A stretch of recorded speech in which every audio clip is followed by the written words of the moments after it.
तो फिर आपको ये ज़रूर ड्रिंक ट्राई करनी चाहिए, क्योंकि इससे आपकी खून की कमी का भी खात्मा होगा और जिगर और जिस्म की सफाई भी भरपूर तरीके से होगी। चेहरे पर कुदरती चमक और खूबसूरती भी आने लगेगी। हाजमा और पेट के मसाइल से भी निजात मिलेगी आपको। ब्लड प्रेशर और दिल की सेहत भी बहुत अच्छी होने वाली है।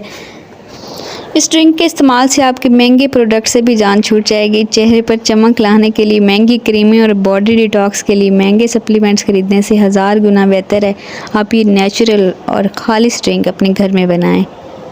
इसका जायका भी ऐसा होता है ना कि बार बार पीने का दिल करता है। अगर आपको चिकंदर का जायका पसंद नहीं तो लीमू और पुदीने की तुरश और ताज़ा खुशबू इसके जायकों को ज़बरदस्त बना देती है। इसमें थोड़ा सा नमक डालें और इसको इस्तेमाल करें। ओके व्यूवर्स, वीडियो को लाइक करें, शेयर करें, सब्सक्राइब करें।